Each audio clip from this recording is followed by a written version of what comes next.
शाहरुख भाइयों, सलमान भाइयों, भावनाएं आहत हो रही है। ये भावनाएं क्या होती है? भावनाओं से देश चलेगा क्या?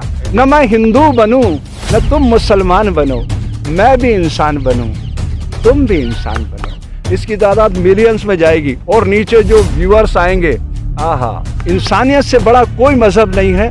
और ये देश मंदिर, मस्जिद, गिरजा, गुरुद्वारों से बिल्कुल नहीं चलता, भारतीय संविधान से चलता है। उनका बिजनेस है, वो एक्टिंग करते हैं कैमरे के सामने, जैसे हमारे नरेंद्र भाई करते हैं। नरेंद्र भाई भी बहुत अच्छे एक्टर हैं। इनको परेश रावल ने ट्रेनिंग दी है, जनता को कैसे बेवकूफ बनाना चाहिए, ये सारी ट्रेनिंग का पार्ट है। ऐसा दूषित वातावरण बना दिया है, आने वाली नस्लों को उसकी पीड़ा भोगना पड़ेगी। लिख लीजिए आप। बहुत आसान है पेड़ को काटना, लेकिन एक बीज को पेड़ बनाने में अनगिनत वर्षों तपस्या करना पड़ती है। मैं ये कहना चाहता हूँ, हिंदू, मुस्लिम, सिख, ईसाई समझो अपनी शान को, मजहब की दीवारों में मत बांटो हिंदुस्तान को। जिहादी शाहरुख खान को पाकिस्तान भेज दो। आप जो लोगों के दिलों में रहते हैं, जितने भी कलाकार हैं, उनको आप खड़ा कर दो, रात को 9 बजे लाखों लोग उनको देखने आएंगे। और देश के बड़े से बड़े नेता को खड़ा कर दो, आप रात को 9 बजे कोई नहीं आएगा उनको देखने। तो इसका मतलब नेताओं से ज्यादा विश्वसनीयता किसकी है समाज? कोई भी विरोध कर रहा है, कोई भी समर्थन कर रहा है, उसके पीछे उनकी व्यू रचना क्या है वो भी तो देखा जाना भावनाएं चाहिए। आहत हो रही है। ये भावनाएं क्या होती है? भावनाओं से देश चलेगा क्या? देश तो संविधान से चलेगा। अब भावनाएं भड़काने के पीछे इनका क्षुद्र राजनीतिक स्वार्थ होता है, वोटों की राजनीति। मुंबई में योगी आदित्यनाथ पहुंचे थे मुंबई, वहाँ पर तमाम फिल्म एक्टर्स मौजूद थे। जैकी श्रॉफ और सुनील शेट्टी ने कहा कि योगी जी को, कि मोदी जी को कहिए कि जो हैशटैग ट्रेंडिंग का मुद्दा चल रहा है ना, बाइकॉट बॉलीवुड, ये ना हो। इसको कैसे देख रहे हैं? मोदी जी को बोलेंगे योगी? देखिए, मैं योगी जी और मोदी जी की बात नहीं करता, मैं रियल लाइफ और रियल लाइफ की बात करता हूँ। तो क्या रील में और रियल में योगी मोदी नहीं है? वो कैसे है? वो पॉलिटिशियन है। रील जो है इंटरटेनमेंट के लिए होता है, मनोरंजन का साधन है वो। अब मनोरंजन का साधन आपके जीवन को, पूरी फिल्म के अंदर उसका उद्देश्य क्या होता है पूरी फिल्म दिखाने का? कि हमेशा सत्य विजयी होता है, असत्य हार जाता है। क्या आपने उस उपसंहार को देखा? कोई भी फिल्म हो, किसी भी तरीके से दिखाई जाए, मनोरंजन करते करते उनका एक लॉजिक तो होता है ना पीछे दिखाने का, कि उसका उद्देश्य क्या फिल्म का। अंत में क्या होता है उस फिल्म के अंदर? कि वो जो विलेन होता है वो पराजित हो जाता है विलेन के हाथों। मनोरंजन के जरिए वो लोग माध्यम जो भी बनाए, उनका उद्देश्य क्या है? जैसे हम साधु बने, हमारा उद्देश्य अंततः क्या है? समाज की बेहतरी। समाज अच्छा कैसे बनेगा? जब स्त्री पुरुष को बराबर का अधिकार मिलेगा। इतिहास में ऐसा कभी नहीं हुआ था कि एक्टर्स ये सिफारिश कर रहे हैं कि प्राइम मिनिस्टर से ये बात कहिए। तो क्या उस रियल लाइफ का पार्ट नहीं है नरेंद्र मोदी जी, योगी आदित्यनाथ? मैं क्या बोल रहा हूँ, अभी जो है राजनीति हाशिए पे चली गई है। अभी भारत जो नाग कंपनी उसको ये कर रही है रन, नरेंद्र, अमित, गौतम अडानी कंपनी, ये सारा पैसे का खेल चल रहा है। इसमें राजनीति कई हाशिए पे चली गई है। मैं आप लोगों के माध्यम से बताना चाहता हूँ कि राजनीति एक्चुअल जो करता है इस प्रकृति की दिव्यता में, वो वायु देवता है, जो दिखाई नहीं देता, सबको साथ लेके चलता है। इस पे हम फोकस ही नहीं कर रहे हैं। अच्छा, आपने भी भगवा पहना हुआ है, बॉयकॉट पठान के मुद्दे पर क्या कहना चाहेंगे? देखो बेटा, रंगों की भाषा डॉक्टर सीवी रमन ने दी थी 1930 में, हम उसको समझ ही नहीं पाए। जल सफ़ेद, पृथ्वी पीला, आकाश नीला, वायु धूम्रमेघ, अग्नि लाल।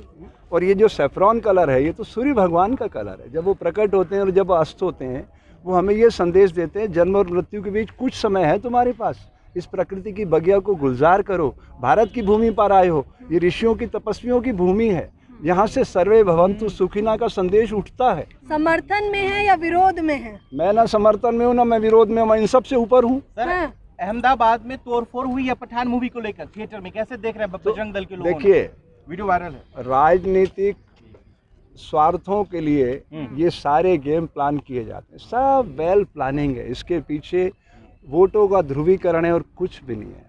हम युगों युगों से ऐसी फिल्में देखते आ रहे हैं जिसमें सब तरह के दृश्य उभरते थे, उससे हमें तो कोई, हमारे जीवन को कोई प्रभावित नहीं किया उसने। अच्छा, जगह जगह हिंदू राष्ट्र को जागृत करने के धरना प्रदर्शन चल रहा है, आपको भी लगता है कि हिंदुओं को जागृत करने की आवश्यकता है? बेटा, आध्यात्मिक प्रश्न है आपका। हाँ, बताइए। हिंदू एक जीवन पद्धति है, इसका कोई धर्म से लेना देना नहीं है। और ये जो हिंदू, मुस्लिम, सिख, ईसाई, जैन, बौद्ध, यहूदी, पारसी, ये सब पंथ हैं। आप स्वामी धर्म सनातन है, लेकिन एक स्वामी ये कहता है कि थिएटर को जला देंगे अगर इस तरह की फिल्में अगर लगी तो दोनों स्वामी में क्या फर्क है? तो देश जो है बेटा, ये मंदिर, मस्जिद, गिरजा, गुरुद्वारों से नहीं चलता है ना, भारतीय संविधान से चलता है। और भारतीय संविधान की प्रस्तावना क्या है? हम भारत के लोग भारत को एक संपूर्ण प्रभुत्व संपन्न लोकतंत्रात्मक गणराज्य बनाएंगे। लोकतंत्र का मतलब क्या है? जनता का, जनता से, जनता के लिए। जनता तो बेचारी नदारद हो गई। 80 करोड़ लोग झोला लेके घूम रहे हैं सड़कों पे, भीख मांगने की स्थिति में देश पहुंच रहा है, हंगर इंडेक्स में हम ऊपर उठ रहे हैं। तो राजनीति कहाँ है? राजनीति को की आज़ादी की बात करते हैं ना वही लोग जो विरोध कर रहे हैं। नहीं, कोई भी विरोध कर रहा है, कोई भी समर्थन कर रहा है, उसके पीछे उनकी व्यू रचना क्या है वो भी तो देखा जाना चाहिए। आहत हो रही हैं। ये भावनाएं क्या होती है? भावनाओं से देश चलेगा क्या? देश तो संविधान से चलेगा। अब भावनाएं भड़काने के पीछे इनका शुद्ध राजनीतिक स्वार्थ होता है, वोटों की राजनीति। और जब तक वोटों की राजनीति चलेगी तब तक भारत एकता के सूत्र में नहीं बन सकता। ये जातियों का अजायब घर है।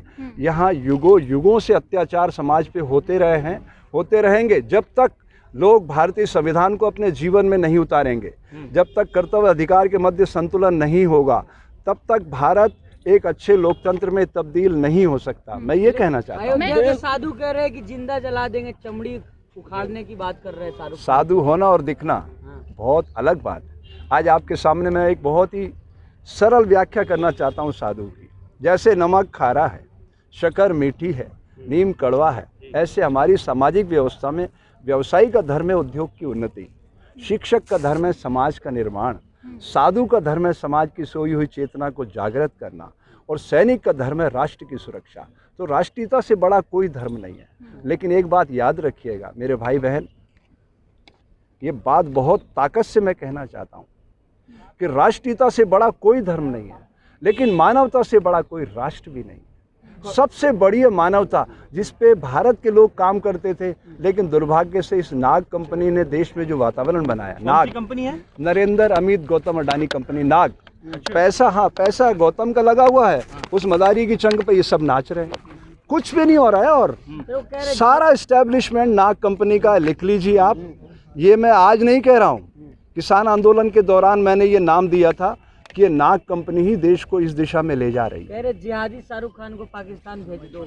आप एक बार बताइए, जो लोगों के दिलों में रहते हैं, जितने भी कलाकार हैं, उनको आप खड़ा कर दो रात को 9 बजे, लाखों लोग उनको देखने आएंगे। और देश के बड़े से बड़े नेता को खड़ा कर दो आप रात को 9 बजे, कोई नहीं आएगा उनको देखने। तो इसका मतलब नेताओं से ज़्यादा विश्वसनीयता किसकी है समाज में? आपने कहा कि भावनाओं से देश नहीं चलता है, जी। लेकिन कुछ फैसले भावनात्मक तौर पे लिया गया हुए ना, तो इसमें न्यायालय को भी तो मैं बराबर का दोषी मानता हूँ ना। मैंने तो कहा किसान आंदोलन के दौरान जब इसको सिस्टम से बाहर किया गया, न्यायालय को भारतीय संविधान से, तो मैंने चीफ जस्टिस ऑफ इंडिया को क्या कहा? उसका अरविंद बोबड़े नाम था ना, बेवड़ा बोला उसको मैंने, कि मराठा में पीने वाले को क्या बोलते हैं? बेवड़ा। तो एक बेवड़ा है वो, ये चीफ जस्टिस ऑफ इंडिया को बोला। अगर मैं गलत होता मैं जेल में सड़ रहा होता, क्योंकि उन्होंने किसान आंदोलन में एसडीएम और डीसी को पावर दे करके कॉन्स्टिट्यूशन से, संविधान में से न्यायालय को हटा दिया था। ये बहुत दुर्भाग्यजनक बात है। अभी हमारे देश की जनता पेट से सोचती है, बीजेपी भूखा पेट है ना। सबसे बड़ा सवाल, बीजेपी के आने से हिंदू मुस्लिम में दरार आ गई है, कितना सहमत है इस बात ये से? कोई बड़ा सवाल है आपका? कमाल है। बीजेपी का जन्म कहाँ से हुआ? क्योंकि बीजेपी तो सबका उसका साथ सबका विकास का नारा लेकर वो चल आप रही कह है। रहे हो ना, वो नहीं, जनता नहीं कह वो रही। जो नैरेटिव सेट किए जाते हैं उसके पीछे आईटी सेल कंपनी काम करती है। उनकी 12,000 लोग एक साथ बैठे हैं और रोज नए नए आइडियाज़ लाते हैं कि अब देश को नए तरीके से कैसे मूर्ख बनाना है। आप समझिए, मैं आप सोशल मीडिया के भाग्य को बधाई देना चाहता हूँ। नेशनल मेन स्ट्रीम मीडिया उनके तलवे चाट रही है, और आप लोग अगर ईमानदारी से अच्छे कंटेंट समाज के सामने रखोगे, यकीन जानिए आप बहुत बड़े हो जाओगे आप, और वो अपने आप सिस्टम से बाहर हो जाएगी, उनका टीआरपी जाएगा, वो सब खत्म हो जाएंगे। राजा सिंह विधायक हैं हैदराबाद से, कह रहे हैं शाहरुख खान को सबक सिखाएंगे। हाँ, ये फिल्म हिट नहीं होगी किसी भी हाल में, कुछ भी कर लेंगे। ये सब, ये सारे जितने बयान आप देश की पृष्ठभूमि में देख रहे हैं, मैं एक ही बात कहना चाहता हूँ, ये सब देश को कमज़ोर करने की साजिश कर रहे हैं। भारत दुनिया के लिए एक लोकतांत्रिक प्रयोगशाला है।